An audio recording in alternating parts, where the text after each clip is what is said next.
جدير مديحي عالم العصر قائد وبدر ظلام الجهل للجهل طارد أرى مركبي نحوك طرف البلاغة الذي شأوه في درك وصفك جائد قدي مركبا حتما فيوضات ربنا إذا جف عقلي. Vous savez, et ça on en a vu.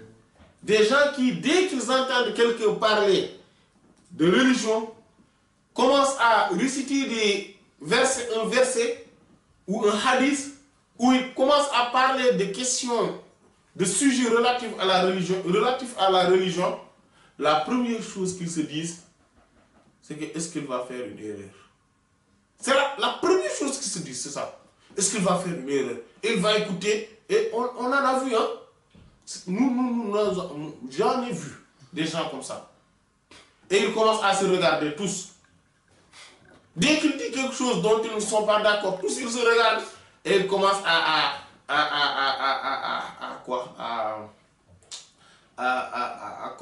avoir un sourire, voilà, un sourire. Pour se dire que oui, il s'est trompé, il ne sait pas. Il ne connaît pas l'affaire.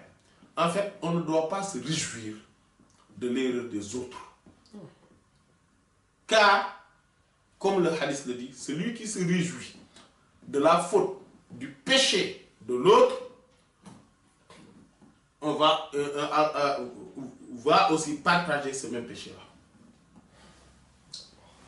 Allez, comment on pourrait se réjouir de quelqu'un qui se trompe en parlant de la religion d'Allah?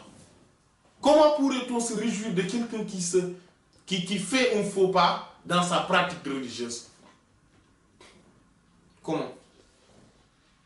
Et dès qu'ils commencent, ils commencent à se regarder, tous ensemble. C'est un groupe, mais un petit groupe bien sûr. Ce qui veut dire qu'il va se tromper. Et il souhaite le fait que le gars celui qui parle se trompe. Même s'il était un savant. Même si c'est un grand savant. Qu'Allah nous préserve. Et tout ça, c'est parce qu'ils sont dans la jalousie, dans la privation. C'est-à-dire qu'ils sont privés, des gens comme ça, sont privés du bienfait, des flux qui pourraient émaner de la parole du savant. Des flux qui pourraient émaner de l'enseignement prophétique incarné au moment donné, à ce moment-là, par cette personne-là. C'est pour cela qu'un éveillé, quand il entend quelqu'un parler du hadith, quand il entend quelqu'un parler, dire du Coran, il va l'écouter. Comme si c'était Allah qui récitait, qui lui parlait, qui a, en tout cas, c'est-à-dire que c'est la manifestation de la parole d'Allah. Et c'est la manifestation de la parole prophétique. C'est-à-dire qu'on entend quelqu'un réciter le Coran, il se dit que c'est Allah qui manifeste sa parole à travers la bouche de cette personne-là. Et il l'écoute comme s'il l'écoutait de la part d'Allah. Oui. Oui. Et quand il va écouter quelqu'un qui récite un hadith, il sait que ça c'est un hadith et cela a traversé les siècles par le courant des chaînes de transmission jusqu'au prophète sallallahu alayhi wa sallam. Et donc c'est la parole du prophète sallallahu alayhi wa sallam qui se manifeste à travers ce courant-là.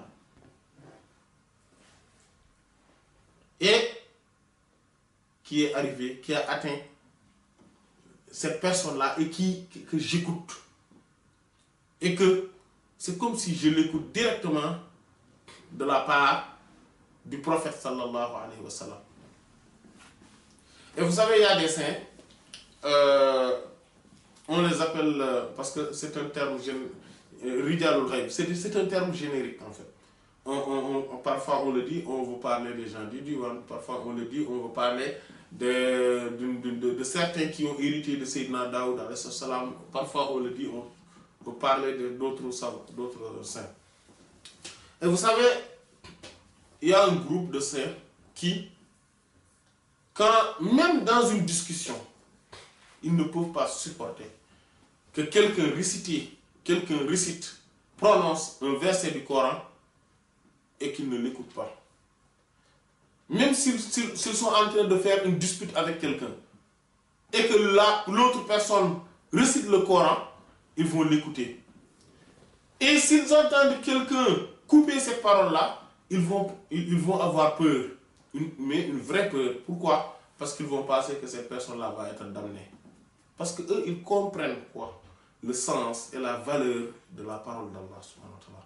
Maintenant, comment pourrait-on souhaiter, comment pourrait-on se réjouir de quelqu'un qui parle, qui se trompe parce qu'il est en train de réciter le Coran, il se trompe parce qu'il est en train de traduire ou bien d'expliciter, de faire l'exégèse de la parole d'Allah subhanahu wa ta'ala ou de la parole du prophète sallallahu alayhi wa sallam.